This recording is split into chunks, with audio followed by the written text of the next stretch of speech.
ఒక దాసుడు ఇద్దరు యజమానులు ఎప్పుడో కూడా ప్రేమించాడు. మీరు దేవునికి సిరికి దాసులుగా ఉండనేరు. అంటే ఒక మనిషి లేదా ఒక క్రైస్తవుడు బ్రతికితే దేవుని కోసమైనా బ్రతుకుతాడు, లేదా లోకం కోసమైనా బ్రతుకుతాడు. దేవుణ్ణైనా ప్రేమిస్తాడు, లోకాన్నైనా ప్రేమిస్తాడు. దేవుని ప్రేమిస్తే లోకం ఉండే పాపాన్ని, లోకం ఉండే దురాశను, లోకం ఉండే వ్యభిచార కోరికను, లోకం ఉండే శరీర కోరికను అసహించుకుంటాడు.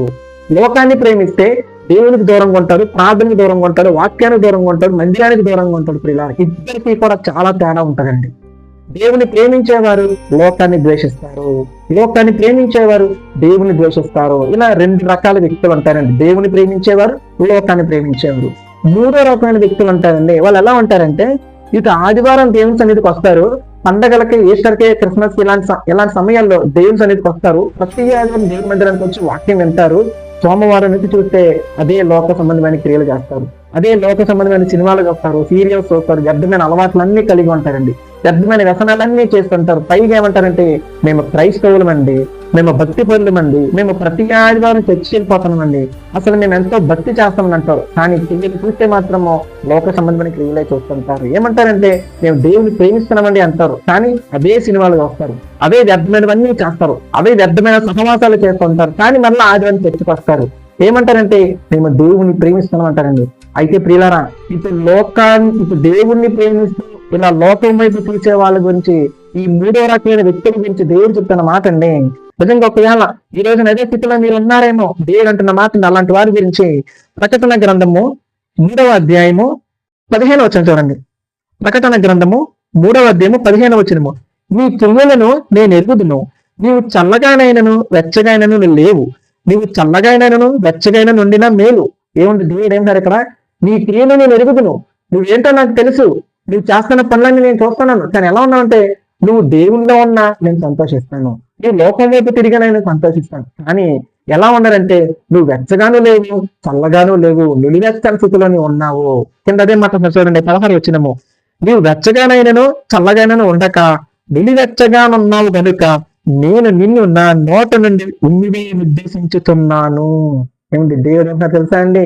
ఇటు లోకాన్ని, ఇటు దేవుణ్ణి, లోకాన్ని కలిపి ప్రేమించే వారిని, ఇటు దేవుళ్ళలో ఉంటే లోకం మీద చూసేవారిని ఏమంటారంటే, వెలివెచ్చని స్థితిలో ఉన్నావు, నిన్ను నా నోట నుండి ఉమ్మిదే ఉద్దేశించినారని. అంటే నిన్ను నా సన్నిధిలో నుంచి తెలివేస్తాను.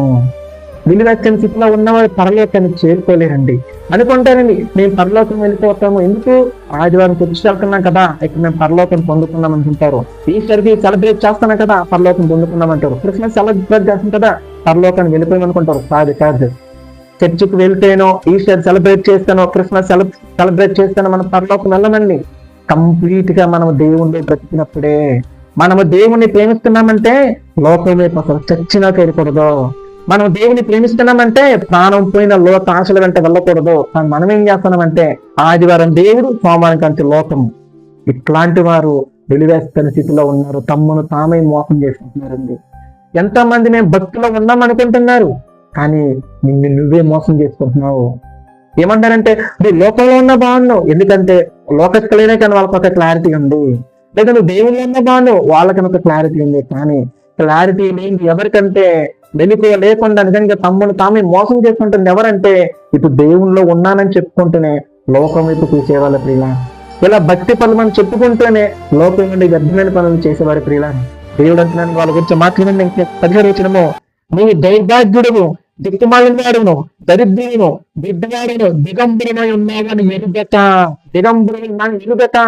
ఏ స్థితిలో ఉన్నావు ఈ రోజు? నీవు దేవుల్లో ఉన్నావా, లోకంలో ఉన్నావా? ఒక్క మాట చెప్పనండి, మనము బ్రతికితే మన జీవితంలో ఎవరి ఒక్కరి కోసం మనం బ్రతుకుతామండి. మనము కూడా మన యజమాని ఒక్కరే ఉంటారండి. మన యజమాని దేవుడా లేదా లోకం? మన యజమాని దేవుని కోసం మనం బ్రతుకుతున్నామా లేదా లోకం కోసం మనం బ్రతుకుతున్నామా? దేవుని ప్రేమించామంటే లోకం నుండి ఆశలు అసహించుకుంటాము, దేవుని ప్రేమించామంటే లోకం నుండి పాపాన్ని అసహించుకుంటాము, దేవుని ప్రేమించామంటే లోకం నుండి దురాశను, వ్యభిచార కోరికలు అసహించుకుంటాము. కానీ మనము దేవుని ప్రేమిస్తానని చెప్తూనే మనము లోకం నుండి మోహపు చూపులు చూస్తున్నాము, లోకం నుండి సినిమాలు చూస్తున్నాము, లోకం నుండి గర్భాలన్నీ చేస్తున్నామంటే మనము కూడా నిలువెచ్చని స్థితిలో ఉన్నాము. మనం దేవుల్లో లేమండి. ఆదివారం చర్చికి వెళ్ళిపోయి నేను సోమవారం సినిమాలు చూస్తే దేవుడు ఉన్నాను అనుకున్నావేమో, నిలువెచ్చని స్థితిలో ఉన్నావు ఈ రోజు. నేను దేవుడు చూసి అంటున్నారు, ఉమ్మి వేస్తాను నీ మీద అంటున్నారండి. వెలివేస్తాను నా రాజ్యంలో మిమ్మల్ని, నా రాజ్యానికి మీరు అసలు కారంటున్నారండి దేవుడు. అయితే ఒక్క అవకాశం దేవుడు ఇస్తున్నాడండి వారందరికీ. ఒక హెచ్చరిక దేవుడు చేస్తున్నాడండి. ఎంత హెచ్చరిక కింద చూడండి, 19 వచనం చూడండి. ప్రకటన గ్రంథము 19 వచనము. నేను ప్రేమించే వారందరినీ గద్దించి శిక్షించుతున్నాను గనుక నీవు ఆసక్తి కలిగి మారు మనసు పొందుము. నీవు ఆసక్తి కలిగి మారు మనసు పొందుము. ఎంతకాలం నిన్ను నువ్వే మోసం చేసుకుంటావు? ఎంతకాలం గిడ్డాడు వైపు దేవుని ప్రేమిస్తున్నాను చెప్పుకుంటాను, లోకం వైపు తిరుగుతావు. ఈ రోజైనా కంప్లీట్ గా మారు మనసు పొందాలండి దేవుడు మనల్ని. ఈ రోజైనా పరిపూర్ణంగా మారు మనసు పొందు. ఈ రోజైనా పరిపూర్ణంగా దేవునిలో ఉండు. ఈ రోజైనా పరిపూర్ణంగా దేవుని వాక్యాన్ని అనుసరించు. ఈ రోజున పరిపూర్ణంగా దేవుని కోసం బ్రతుకు. మరలా లోకం వైపు చూడొద్దు, మరలా లోకాశల వైపు చూడొద్దు, మరలా లోక సహవాసాలు చేయొద్దు అన్నాడండి దేవుడు. కానీ మనం వినము. కానీ మనం ఏం చేస్తున్నామంటే మనం చేసేది కరెక్ట్ అనుకునే వెళ్ళిపోతామండి. ఆదివారం భక్తి చేస్తున్నాను కదండి, ఇంకేం కావాలంటారంటే. ఆదివారం భక్తి చేస్తున్నాను కదండి, ఇంకేం కావాలి నేను అంటారు. ఆదివారం భక్తి సరిపోదు. దేవునికి కావాల్సిందే వారాల భక్తి కాదండి, విలువైన భక్తి జీవితము. వారాలు చేసే భక్తి కాదండి దేవుడు కావాల్సింది, వారం వారం చేసేది కాదండి దేవుడు కావాల్సింది, విలువైన భక్తి జీవితము. అది మన బ్రతుకులోనే కనపడాలి ప్రియులారా. ఆదివారం మాత్రమే కాదు, ప్రతి రోజు కూడా దేవునిలో ఉండాలి, ప్రతి క్షణం కూడా దేవునిలో ఉండాలి, ప్రతి ఆలోచన దేవుని కోసం ఆలోచించాలి. మన ప్రతి తలంపు, మన ప్రతి చూపు, మన ప్రతి మాట కూడా దేవుని కోసమే ఆలోచించాలి, దేవుని కోసమే మాట్లాడాలి. అప్పుడే మనము దేవుని ప్రేమించిన వాళ్ళం అవుతాం ప్రియులారా. అంతే కానీ మన మాట ఏమో దేవుని మాట, మనం చేసే పనులు మాత్రమో లోకసమైన పనులు చేస్తున్నాము. మనమేమో దేవుడి మందిరంలో ఉంటున్నాము, కానీ మన క్రియలు మాత్రం లోకసమైన క్రియలు చేస్తున్నాము. దేవుడు అంటున్నారు, ఎంతకాలం ఇలా నిన్ను నువ్వు మోసం చేసుకుంటావు, ఎంతకాలం ఇలా నిన్ను నువ్వు మోసం చేసుకున్నా నా సన్నిధికి దూరం అయిపోతావు, నేను వెలువేస్తాను దేవుడు. కానీ చివరికి దేవుడికి అవకాశం ఏంటంటే ఒక్కసారి నువ్వు పరిపూర్ణంగా మారు మనసు పొందు. చాలు, ఇప్పటివరకు లోకం వైపు చూసింది చాలు, ఇప్పటివరకు లోకం వైపు చూసి నిన్ను నువ్వు మోసం చేసుకుంటే చాలు, దేవుళ్ళలో ఉన్నాను అనుకుంటూనే నిన్ను నువ్వు భ్రమపరుచుకుని మోసం చేసుకుని నాశనం అయిపోయింది చాలు. ఈ రోజు నుంచి అయినా నా కొరకు నువ్వు బ్రతుకు. ఈ రోజు నుంచి అయినా నువ్వు పరిపూర్ణంగా మారు మనసు పొందని దేవుడు అంటున్నది.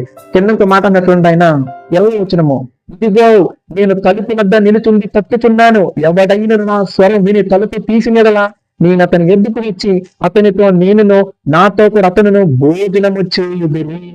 నేను జయించి నా తండ్రితో కూడా ఆయన సింహాసనం మీద కూర్చుండి ఆయన ఉన్న ప్రకారం జయించడానికి నాతో కూడా నా సింహాసనం కూర్చోడం ఇచ్చేదని అంటారండి. ఏమంటారండి దేవుడు ఎక్కడ? ఇదిగో నేను ఇప్పుడు తలుపు వద్ద తప్పుచున్నాను, ద్వారం వద్ద తలుపు తప్పుచున్నాను. ఎవరినో తెలుసా అండి? మనల్నే ప్రియులా. ఈ రోజున లోకంలోను దేవుళ్ళను రెండిట్లో వెళ్తూ మనమే మోసం చేసుకుంటున్నామా? ఇటు దేవుల్లో బ్రతుకుతుంది, ఇటు లోకంలో బ్రతుకుతుంది, మనం మోసం చేసుకుని వెళ్ళిపోతున్నామా? మన కోసమేనండి దేవుడు చెప్తున్న మాట ఏంటంటే, దేవుడు తన హెచ్చరిక అండి, చివరి అవకాశం ఏమంటాడంటే, ఇదిగో నేను ద్వారమున తలుపు తప్పుచున్నాను, ఒక్కసారిగా నువ్వు తలుపు తీయేస్తున్నాడండి. అంటే ఇది ఎంతకాలం నా వాక్యం విరోధంగా ఉంటావు, నా వాక్యం వింటున్నావు కానీ క్రియలు మాత్రం నువ్వు లోక సంబంధమైన క్రియలే చేస్తున్నావు, నా సన్నిధికి వస్తున్నావు కానీ నీ జీవితం మాత్రం లోకంలోనే ఉంటుంది, లోక ఆశలతో ఉంటుంది. ఇక్కడైనా నువ్వు వింటున్న వాక్యం ప్రకారం నడిచిపోతున్నాడు దేవుడు. ఇక్కడైనా నా వాక్యానికి లోబడు, ఎక్కడైనా నీ హృదయంలో స్నానం ఇవ్వు, ఎక్కడైనా నీ జీవితంలో మారుమనసు కలిగి ఉండు. కానీ దేవుడు ఇచ్చిన ఈ చివరి అవకాశాన్ని మనం కనుక ఉపయోగించుకోలేదనుకోండి, ఈ రోజు నేను మన ద్వారం మీద ఆయన తలుపు తట్టుచున్నాడు, రేపొద్దున ఏమిటో తెలుసా అండి, ఈ రోజు ఆయన మనం తృణీకరిస్తే, ఈ రోజు ఆయన మనం లెక్క చేయకుంటే, రేపొద్దున మనమండి ఆయన దగ్గర రొమ్ము కొట్టుకుంటాం ప్రియులా. ఆయన రాత్రి మనం రొమ్ము కొట్టుకుంటామండి. ఆ రోజు మనం ఎంత బాధపడిన ఉపయోగం ఉండదో, ఆ రోజు మనం ఎంత రొమ్ము కొట్టుకున్నా, ఎంత వేదన పని ఏం ఉపయోగం ఉండదండి. ఎందుకో తెలుసా? భూమి మీద ఉన్నంత వరకే మనకు అవకాశాలు, భూమి ఉన్నంత వరకే మనకు మారుమనసు అవకాశం ఉంది ప్రియారా. కాబట్టి అన్ని సమయం మంది కాదండి, ప్రతి సమయం కూడా మంది కాదు ప్రియారా. అన్ని అవకాశాలు మనకి రావండి, దేవుడు ఇచ్చిన అవకాశమే మంది ప్రియారా.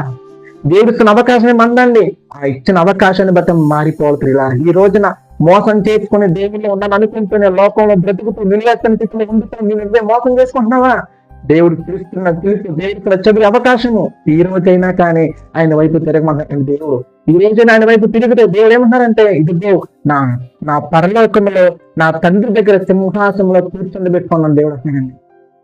నా సింహాసనంలో కూర్చొని పెట్టుకుంటాను, నా యొక్క రాజ్యాన్ని నేను చేర్చుకున్న దేవుడు అంటున్నాడు. కాబట్టి ఈ రోజున కంప్లీట్ గా మారు మనసుకోండి, పరిపూర్ణమైన మారు మనసుకోండి, దేవుని సన్నిధిలోకి వెళ్తారా? లేదా నిర్లక్ష్యం స్థితిలోనే ఉంటూ, లేదు మేము బాగానే ఉన్నాంలే, మేము పర్లేదులే, మా భక్తి జీవితం బాగానే ఉంది అనుకొని మోసము చేసుకొని నిత్య నరకానికి చేరుకుంటారా? ఈరోజు మనల్ని మనమే పరీక్షించుకోవాలండి. కాబట్టి వీళ్ళ మారిపోద్దామండి. మన జీవితంలో ఉన్న నిర్లక్ష్యం స్థితి విడిచిపెట్టేద్దామండి. చాలండి, ఇంతవరకు లోకం వైపు చూసింది చాలు, ఇంతవరకు లోక ఆశల వైపు వెంబడించింది చాలు, ఇంతవరకు లోక ఆశల వైపు చూసి అట్రాక్ట్ ఈ లోకంలో పడిపోయి నాశనమైంది చాలండి. ఈ రోజైనా కానీ దేవుని వాక్యానికి లోబడి పరిపూర్ణంగా మారమని పొందుదాం ప్రియులారా. ఈ రోజైనా కానీ దేవుని యొక్క వాక్యానికి లోబడి పరిపూర్ణంగా మారమని పొంది దేవుని రాజ్యానికి సిద్ధపడదాం ప్రియులారా. దేవుని రాజ్యం చేరుకుంటాం ప్రియులారా. ఎందుకంటే ప్రభు రాకడ అతి సమీపమై ఉంది ప్రియులారా. ఇలాంటి సమయాల్లో మనం మోసం చేసుకునే లోకంలో ఉంటే, దేవుని లోకంలో ఉంటే, దేవుని నా స్థితిలో ఉంటే మాత్రము మనల్ని ఎవ్వరూ కాపాడలేరండి, మనల్ని ఎవ్వరూ కాపాడలేరు. కాబట్టి ఈ రోజునే మనం మారిపోతాము. ఈ రోజుని మన జీవితంలో ప్రతి శరీర కోరికలు, ప్రతి దురాలోచనలు, ప్రతి లోకచంలో అన్ని విడిచిపెట్టి దేవుని వాక్యాన్ని కలిగి ఉందాము, దేవునితో ప్రార్థన చేసుకుందాము, దేవునితో సహవాసం కలిగి ఉందాము, సంఘ సహవాసం కలిగి ఉందాము, సత్క్రియలు చేసుకుంటూ దేవుని వాక్యాన్ని ప్రకటించుకుంటూ కంప్లీట్ గా మారమనుకోండి. దేవుని కొరకు ఒక నూతనమైన వెలుగుగా, దేవుని కొరకు ఒక నూతనమైన జ్యోతిగా మనందరూ కూడా వెలగాలి పిల్లల. అతి ఆత్మీయతను దేవుడు మనందరికీ దయచేయను గాక. ఆమేన్.